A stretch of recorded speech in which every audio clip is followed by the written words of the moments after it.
Alright everyone, we're going to do another weekly pet answers here. It's been a little longer than a week since my last one. I went on a little road trip and was gone for a little while, so a little bit behind. But I got 4 pages printed out here. I'll try to get through them quick and we'll go through and answer these pet questions. So let's go ahead and just get going. We got Fisherman Guy 44 asks, what do you do with passed away pets? Do you bury them or what? And you know, in the past I've buried a lot. Some I've kind of given a water burial, let's say, put them in a lake or pond. But usually I have buried most of them. If it's a fish or something, usually, you know, flush it. But yeah, most of the time I'll bury them. I have lots of pets buried at my mom's house from when I was little as well. Matthew Curtin asks, why did you stop keeping saltwater fish? If you could make more fish vids, that'd be great. I'll keep making fish videos. I got an order from Live Aquaria coming, which I'll probably do a kind of like a review of the process there where you buy fish offline. I had a saltwater fish tank for a couple of years and it was great. It's just a lot more work, a lot more levels to keep checking.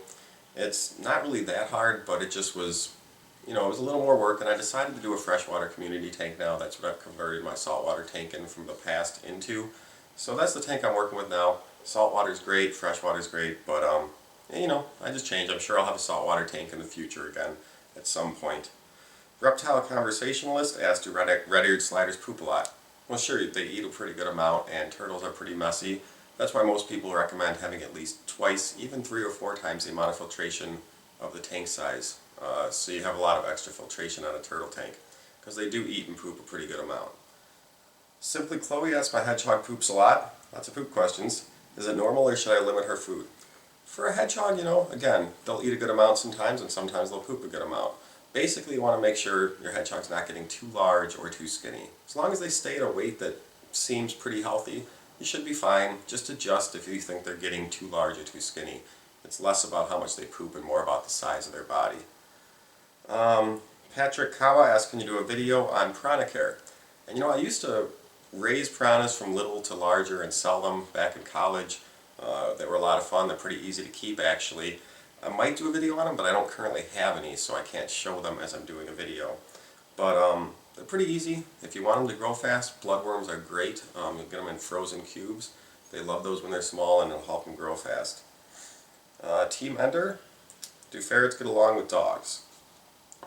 My ferret got along with all my pets. Cats, hedgehogs, dogs. It depends on the dog. Does your dog listen to you? Will it know that that's a pet and not to attack it? It really depends on the individual dog, but overall I'd say yes. As long as your dog is, you know, a trained part of your family, it shouldn't be a problem. Matrix Defect says, most important tip for taming a lizard besides handling a lot. Well, you know, handling a lot obviously is the first thing. It's just like when you meet someone new, you're not going to be friends with them instantly. It takes time, hanging out more, you become more friends. Same with an animal. The longer you hang out with them, the more that you know them, they know you, and the tamer they get. But other than just handling, you know, I'll take mine out instead of just handling it. I'll take it out and just, my bearded dragon or other lizards, just let them sit on you if they're, you know, not so squirrely. Let them sit on you while you watch a half-hour TV show, give them treats out of the cage. But that's really all you can do, is just hang out with them. There's nothing too special you can do other than take them out, give them treats and things like that out of the cage. Danny Nagayan asks, if you could choose one pet, what would you choose? And that's really hard to choose, but if I could only have one single pet, it'd probably be a cat or a dog, just because they are the most interactive. You know, they're not in a cage all the time, so you interact with them the most. So probably a cat or a dog if I could only have one pet. Now, I am illegal too. Asks, if you had to pick one of your least favorite animals you've kept, which would it be? And then would there ever be a pet you wouldn't want to keep just because? You know, all pets are different. Least favorite pet, it's hard to choose. They're all great in their own ways. Some are more interactive than others, like I said.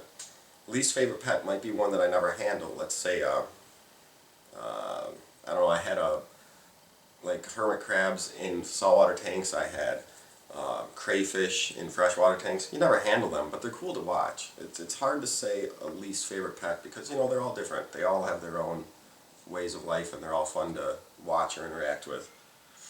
Enderlord says, do hedgehogs take up a lot of room? And do you know if short-tailed possums are good pets? Hedgehogs don't take up much room. They need a cage, about the size of like a guinea pig cage. Nice big single floor cage. And that's all the room they take up is really the size of the cage. So you want to get them as big of a cage as you can, 4 square feet at least of ground room, but they really don't take up any more room than that. So once you know your cage size, that's how much room they're going to take up. As for short-tailed opossums, I've kept them, I've bred them. They are awesome pets. They're really good pets, but they also require some time to bond with their owner. Not tons of time, but once you're bonded with them, they're awesome. Really recommend them. They're awesome pets. And I have a couple videos about them. I have some care videos and some other videos, so check those out. But yeah, I'd recommend short-tailed opossums. They're one of my higher up pets. One of the ones that I like a lot. Federal Pros says, how much space in your house do you need to provide for all your pets? So you guys know I've had lots of pets, and I usually, for the past many years, I have a pet room. One of my bedrooms in my place here is a pet room. It's where I have most of my reptiles, turtles, bearded dragon, it's a reptile, my birds, hedgehogs. So it's all in one room, but then I have a fish tank out in the main room, I have a newt tank, I have my cat and dog. So most of it's in one room. So it's kind of like I go in there and it's a little zoo, basically. Alright, Hector Salamanca, what's your opinion on live plants in a corn snake tank? I'm using Eco Earth as substrate. I'm not sure about the substrate, if it grows plants good or not. I haven't really researched into plants in terrariums. But I see no problem with putting live plants in a corn snake tank. I would suggest, just when you're picking out plants, just look online and make sure they're safe for the corn snake. You never know if one might be poisonous or bad or something for the snake. So I don't see a problem with it, but definitely look up what plant you're planning to put in there. Druv Keskar says, I was gone for 3 days and my turtle has electric timers for its lights. Will it be fine without food, or does he need an auto feeder?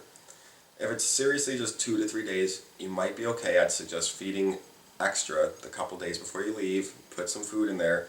For 2 to 3 days maximum, you'd probably be okay. But anything longer than 3, I'd say you definitely need to get an auto feeder. It'd be good even if it's 2 to 3 days. Turtle's not going to die in 2 to 3 days. Give them extra food before you leave. But any longer than that, for anyone else wondering this, any longer than 2 to 3 days, you would want to get an automatic feeder for your turtle. Pretty easy to get. Check online or at a pet store, but go to Amazon, search automatic fish feeder, automatic turtle feeder, and you'll find lots of options there. Addison Whale says, where do you get your crickets, and tell what size they are? I always buy large crickets, even for small reptiles, because they have had no problem eating them. Even when my bearded dragons were 5 inches long, they were eating full-grown adult crickets. And the reason I usually buy adults is you get more for your money. Those baby crickets are so tiny, the adults are like 5 to 10 baby crickets will equal one large cricket. So you get a lot more for your money buying large. I'll buy them sometimes just at pet stores, but that's expensive. It's best to buy them either online, usually. I bought them from Fluker Farm, LL Reptile in the past. And also there's a reptile expo around here a couple times a month where I can get like 1,000 for like 20 bucks. So there's places you can get them cheaper. Look for expos in your area and look online. Mudkip Games says, I have a 14-year-old red-eared slider that's about 8 to 9 inches and an 80-gallon tank.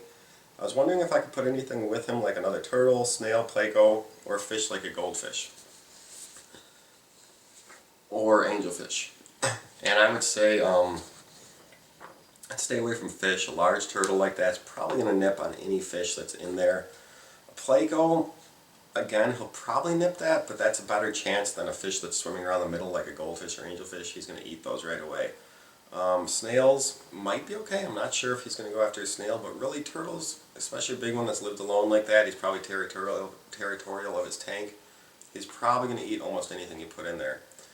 A smaller turtle as well, he'll probably nip at. You would have to get one of the same size about, and then you're getting a lot of turtles in your tank for the size of the tank. So you might be able to put another turtle of about the same size, but I'd stay away from fish. And you could try a snail or two. I don't know if he'll eat those, but I'm 99% sure any fish you throw in there he's just going to eat.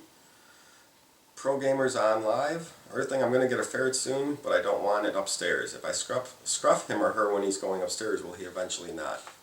there's a chance at that. Scruffing does kind of let them know that you don't like what they're doing. So there's a chance. It's hard to say for sure. You can give it a go, and I would actually like to hear back from you if it does work eventually. Because I know that is a way to make them, realize that you don't like what they're doing. So it might work, but you'd have to be very diligent about it. Joe Horvath says, how do you know it's a good time to put an old cat or dog to sleep? Well, I worked at a vet office, and sadly I did see lots of euthanasias. And usually how it would go is if the animal was just so ill it couldn't function and have, a good day, let's say. If it was sitting there just on medication all the time, just laying there unhappy all the time, if it was having problems, some dogs I've seen in diapers and such, and their owners will keep them. It's really up to you and your vet to decide that, but I'd say it's when there's just no happiness left in the animal's life. So if you feel like your animal's not happy at all anymore, it might be time to think about that. Victor de Prudit, probably said that wrong, it's a weird spelling. Do bearded dragons need a bath? Simple answer is no, but also yes sometimes. I'll give my dragon a bath or spray him down when he's shedding, but you really don't have to give them baths often. My dragon gets a bath once every couple months really. When I notice him shedding, when he's kind of getting a dry looking, and I know he's about to shed, then I might give him a little bath, or I've got a big water bowl in his tank, sometimes he'll go in it by himself, or spray him down with a mister. But no, you don't have to worry about bathing them like once a week or anything like that. Just if you see that they're shedding, you can spray them down or give them a little quick bath. Alex Collins says, I searched your channel and found the video on crickets. Huge help. Thanks. One more question. I noticed in the video the food you were feeding the crickets had extra calcium in it. So does that mean I don't have to dust the crickets when I give them to my dragon? And it's good just to get them fed with food that has good calcium and everything in them. You can still dust them. I dust my crickets probably every 2 out of 3 feedings, like most of the time. But it's just helpful. I'd still dust them. Yeah, I would still dust them. Alex Conlon, do ferrets need to live in pairs? It is best to have more than one. If you're going to have one ferret, they need a lot of interaction. They are very social creatures. So it is best to have 2 or more. Hector Salamanca, I recently got an adult corn snake and the previous owner only fed it fuzzies. Should I start feeding it bigger mice? If it's an adult corn snake and you know it's big enough to eat an adult mouse, then yeah, there's no reason not to. Fuzzies are a little safer because they're not going to fight back. So just watch when you're feeding. But I see no reason not to feed it larger mice as long as it will take them. Matthew Miller says, I know you seem more like a small pet and reptile person. I have lots of bigger pets too, but not huge. But I would really want to know some things about the dumpy tree frog, White's tree frog. I'm thinking about getting one, but I don't know. I've had them before. They're actually pretty cool and easy to keep, but they usually do just sit on the side of the cage. They're not super interactive or super active. But it's fun when you feed them and such. And they're not hard to keep. I can't really just say off the top of my head exactly what temperature they need and such right now. I don't know it off the top of my head. But they're fun little things to have, and yeah, I definitely do some research into what their tank specifics are. But maybe I'll try to do a video on them in the future. And I already had a question from him. Drub Kaskar, I feel like this is the second question. Can you tell me how to tell if a western painted turtle is male or female? And most turtles, males will have longer nails, but it's sometimes hard to tell. Males also will usually have a concave, kind of inward belly, where females will be flat or they'll protrude a little bit, the belly of the shell. So if the belly looks like it's kind of inward or at least flat and it looks like really long nails, probably male. If the nails look shorter and the belly shell looks like a little bit protruded, probably a female. Females also get almost twice as big as males in most turtle species, not all. So a female painted will be almost, they could be 10, 11 inches, where a male is usually 6, 7. So they'll also get bigger. So if you got a really big turtle, it's probably a female as well, depending on the turtle type and what the max size is. So I went through my YouTube comments on the last pet answers, and I took a good amount of the questions. I'd say 80%. I went through and picked out and printed them off. So that was Earthlings Pet Answers. I believe this is number 3. We'll have Pet Answers number 4 in about a week or so. So leave any questions or comments you want answered next week on this video. And happy pet keeping. We'll see y'all later.